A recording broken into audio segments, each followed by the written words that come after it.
शब्दवृणवपयथे दवाई चौ विहेण जानन्ते वन्दिता अर्हन्ते जीवस्य परुवणं वोच्छम्।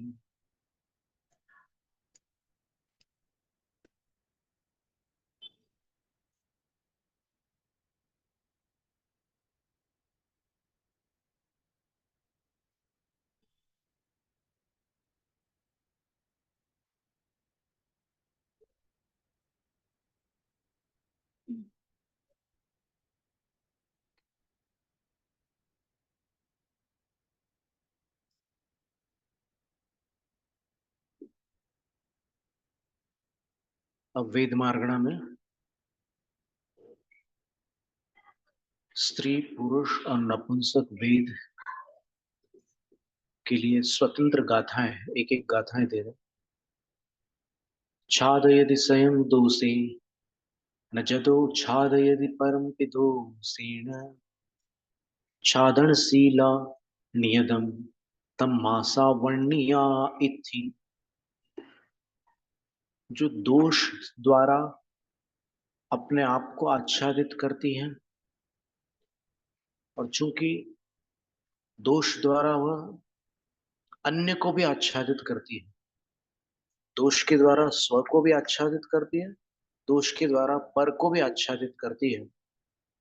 और चूंकि नियतम छादनशीला, ये दोषाच्छादन नियमतः स्त्री का स्वभाव होता है, तम्मासा वर्णिया इति, इसलिए वह स्त्री इस तरह से वर्णित है।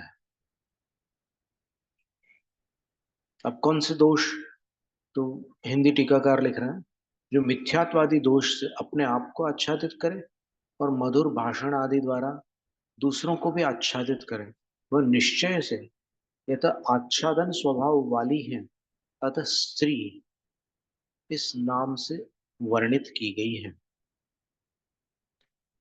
शब्द की व्युत्पत्ति, पुरुष वेद का स्वरूप, पुरगुण भोगे सेदे करे दिलो यम्य पुरगुणम कम्मम पुर उत्तमो यजम्मा तम मासौ वर्णियो पुरिसो। जो पूर्व अर्थात श्रेष्ठ गुण और भोगों में सेदे शयन करता है, लोयम में पुरु गुणम कम्मम करे, लोक में उत्तम गुण और उत्तम कर्म यानी पुरुषार्थ को करता है, अथवा यतः चूंकि जो पूर्व उत्तमो या जम्मा स्वयं अपने आप में उत्कृष्ट होता है, अतः वह तम्मा सो पुरिसो वर्ण्यो, पुरुष इस रूप से वर्णित है। नेविथि नेविथीर्णय पुरिसो न उंसो उभयलिंग बदिरित्तो इट्टावग्गि समाणो वेदन गरुओ कलुष चित्तो। न ही स्त्री है और न पुरुष, उभयलिंग से जो व्यतिरिक्त है, रहित है, वह नपुंसक है।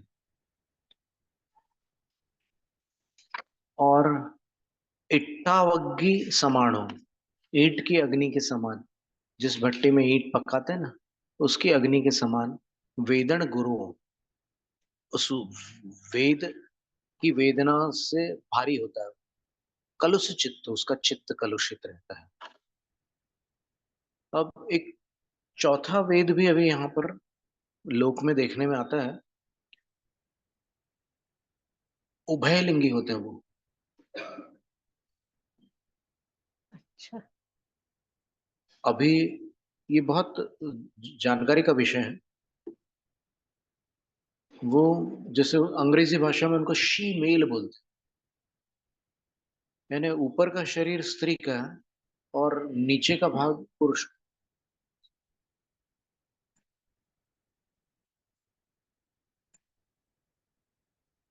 साइंस में ये सारा विषय सब लोग जानते हैं। लेकिन फिर अपने यहाँ तीन वेद कहे गए।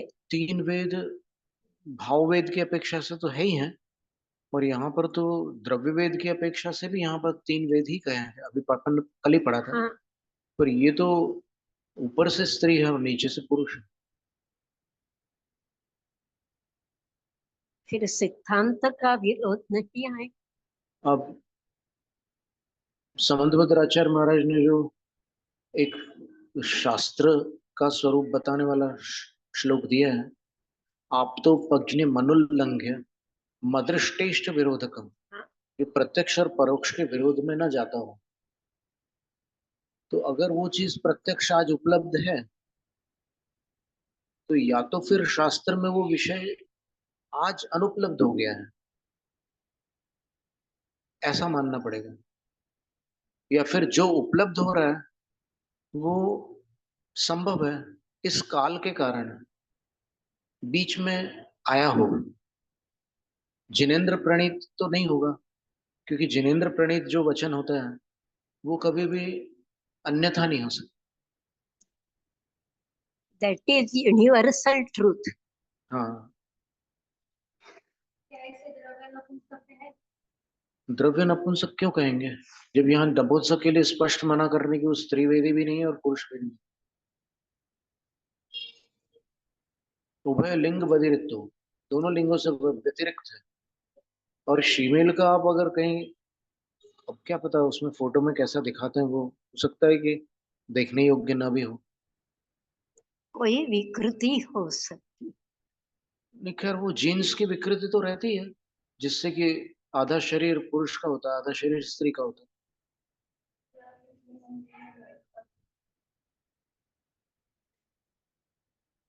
नहीं, वो अर्धनारीश्वर तो ऐसा है कि वो कुछ और बोल रहे हैं।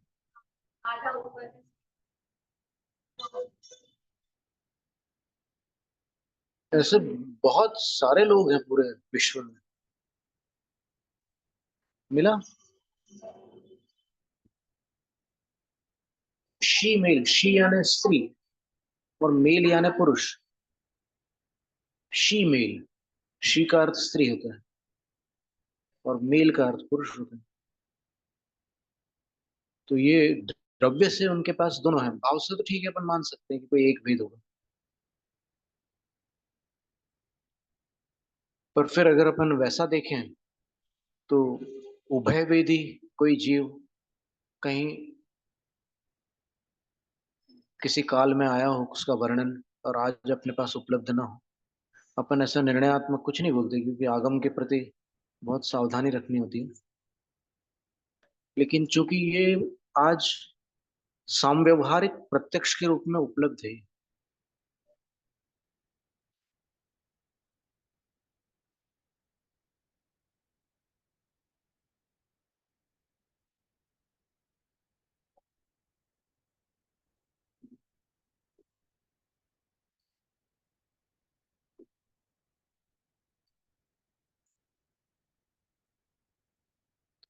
इसमें डिक्शनरी में भी लिखा हुआ she male definition and meaning,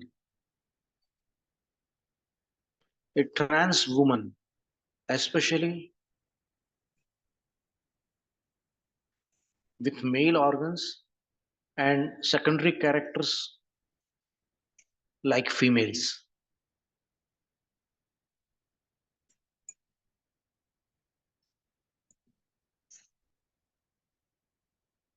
चित्र नहीं दिया उसने, वो डिक्शनरी में ये शब्द आया हुआ है।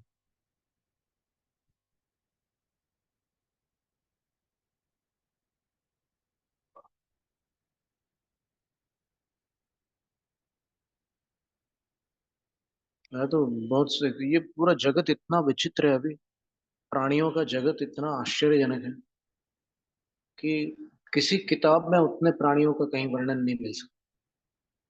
इतने प्रकार के जीव समुद्र में जो जीव रहते हैं, उसमें से मात्र 20% से भी कम वैज्ञानिक अभी समझ पाए हैं, और अभी 80 से अधिक प्रतिशत तो अनजान प्राणी हैं समुद्र के अंदर के। ये जो भरतेश्वर के 993 पुत्र नित्य निगोद से निकल कर 923 पुत्र। 923 बीच में एक भाव लेकर मनुष्य बने। ऐसा 2 कथन है इसमें। भगवती आराधना में एक कथन है, एक हरिवंश पुराण में कथन है, और एक बृहद द्रव्य संग्रह में कथन। द्रव्य संग्रह में वो इंद्रगोप की पर्याय में आए थे। हरिवंश पुराण में वो अनादिकाल से स्थावर ही थे। और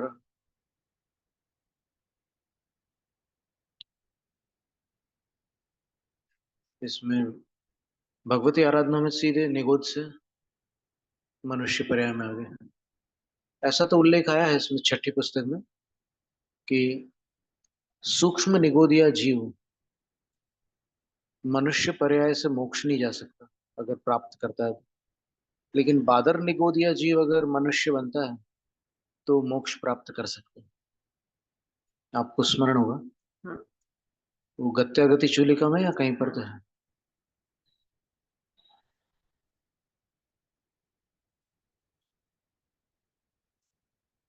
ये बाइसेक्सुअल बोलते हैं इनको, उभयलिंगी। बहुत समय से हमारे मन में भी ये प्रश्न चल रहा था।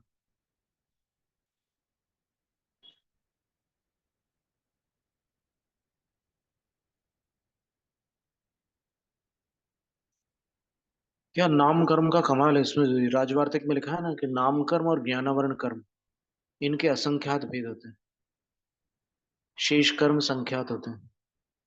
तभी तो क्षयोक्षम के प्रकार ढेर सारे मिलेंगे। हम्म, एक ही व्यक्ति के बारे में हर समय का क्षयोक्षम अलग होगा। बिल्कुल।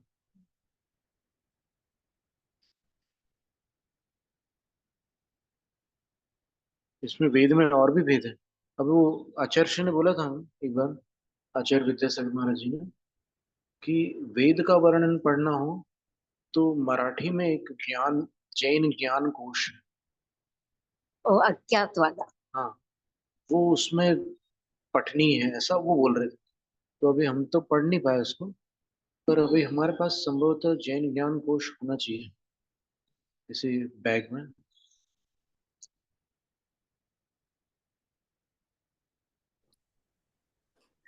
हमारे अज्ञात नाम से काम किया। उनका नाम था मोतीचंद हीराचंद गांधी। उनके परिवार के लोग औरंगाबाद में है। हम्म, उनका ससुराल ओ मसवड़ वाला परिवार, जो डॉक्टर कंकूबाई की कहानी मैंने बताई, हाँ। उस कंकूबाई के वे बड़े बहनोई लगते थे। मोतीचंद हीराचंद गांधी, मो ही गांधी। मोतीचंद हीराचंद गांधी। हाँ, शॉर्ट फॉर्म मोही गांधी।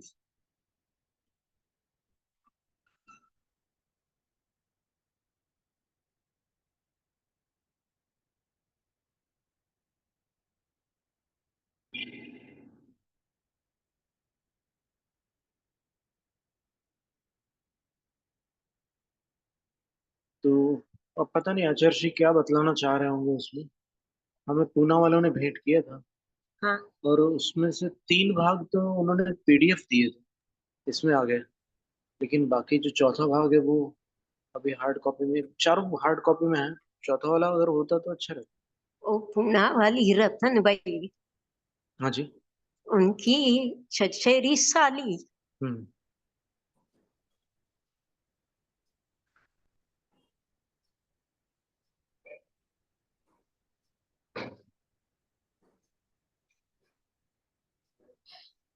तो ये वेदों की परिणति बहुत विचित्र है। अभी बहुत से लोग बोलते हैं कि, जैसे डेल कार्नेगी वगैरह बोलते हैं कि मनुष्य जीवन में अगर आप देखें उनकी अभिलाषाओं को देखें तो ये परिग्रह वगैरह की बात तो अलग करिए आप, लेकिन मुख्य रूप से जो अंतरंग तृप्ति वाली जो बात है, जो जिस सुख के पीछे मनुष्य पागल है, वे वो नाम और काम। बिल्कुल सही। और जो दाम होता है वो नाम और काम के लिए ही उपयोगी होता है। तो काम, नाम और दाम, इसमें सारी मनुष्य जाति फंसी हुई है। बिल्कुल तो किसी में काम की अधिकता पाई जाती है, किसी में नाम के पीछे जाने की अधिकता होती है। और इन दोनों अभिलाषाओं को अगर सही दिशा दी जाए, जैसे कहते थे कहीं पर, किसी में गाथा में आया कहीं, कि अगर तू नाम चाहता है या अगर तू मान चाहता है, मतलब मेरा सम्मान हो, मेरे मुझे सब लोग जाने, वो नाम वाली बात हो गई, नाम बड़ाई वाली बात हो। तो फिर तू ऐसा काम कर जो किसी ने ना किया यहाँ पर, और वो काम है निर्वाण, मोक्ष पुरुषार्थ।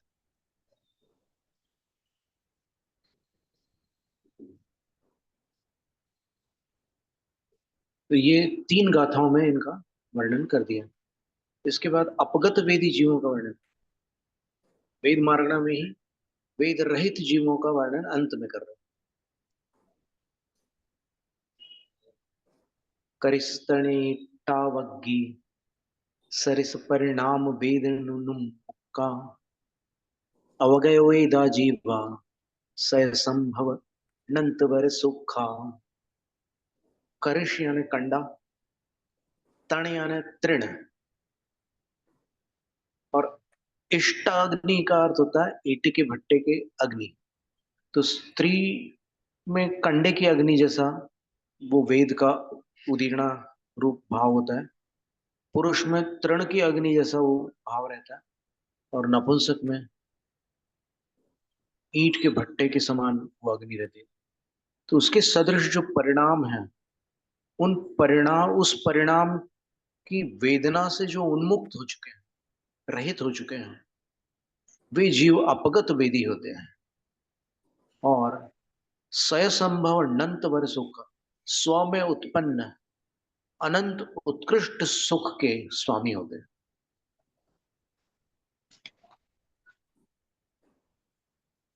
और फिर ऐसा भी बोलते हैं कि जब अपने अंदर ये अभिलाषाएं उत्पन्न होती हैं, तो मन को अगर दूसरी दिशा दी जाए, और वहां पर भी अपन उतनी ही शक्ति, जितनी शक्ति इसमें अपन लगा रहे हैं, उतनी ही शक्ति वहां पर अगर अपन लगाने लगे हैं, जैसे आप कीर्तन करने लगे हो और बहुत धूमधाम से करने लगे हो, तो फिर वो जो शक्ति संचित होती है अंदर, उसको उसको अभिव्यक्ति चाहिए होती है।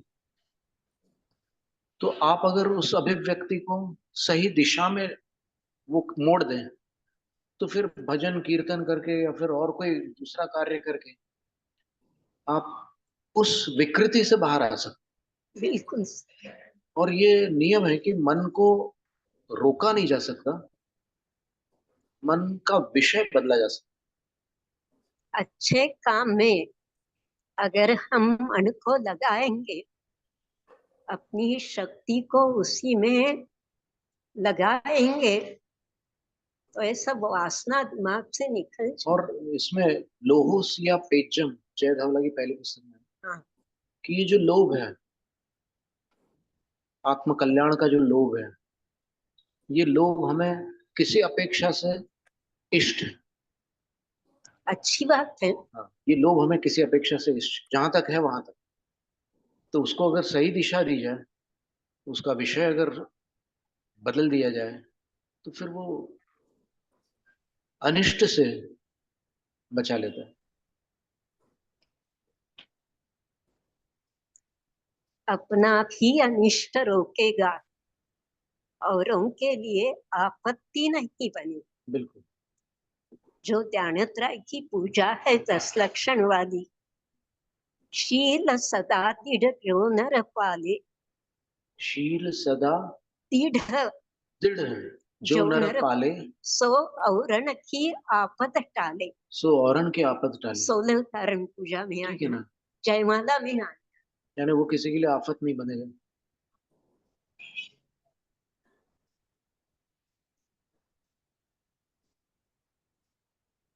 एक ब्रज कुमारी मेहरा नाम की कोई एक लेखिका है, उन्होंने एक वाक्य लिखा था कि विरक्ति का दंभ अनुरक्ति को 1000 गुना बढ़ा देता है।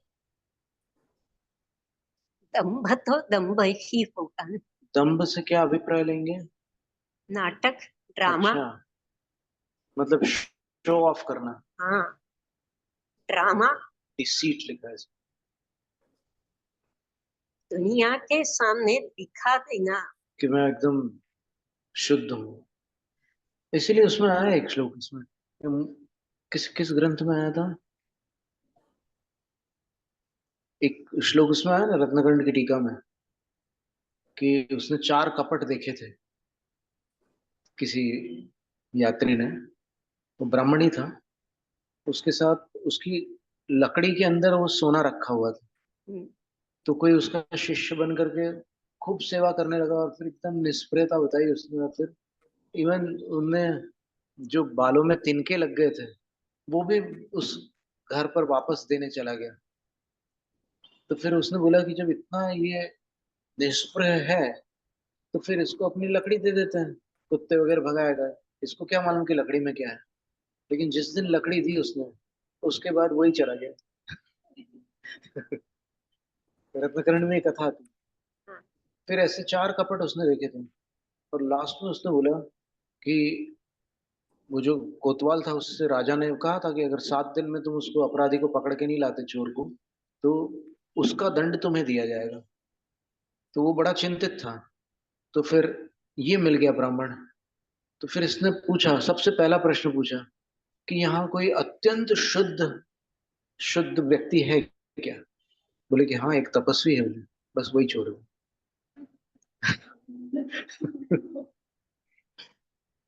जिसको किसी से कोई लगाव नहीं है, बस वही छोड़ो। खतरनाक बात है।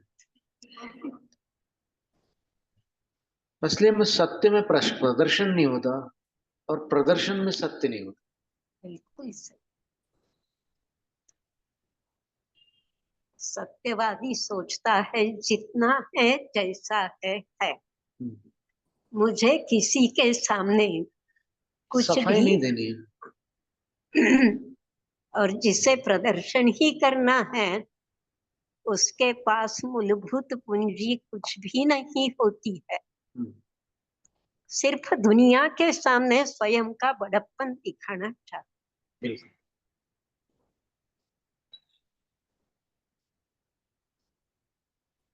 स्टेज के हीरो रियल लाइफ के जीरो होते।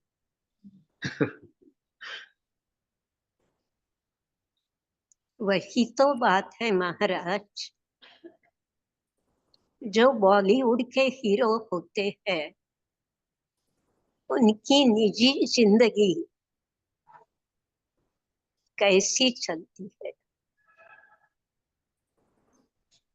नैराश्य, अपयश के कारण आया हुआ नैराश्य या यश के कारण आया हुआ घमंड, उत्सेक। उत्सेक। तो हम आते हैं ऊपर से। हाँ,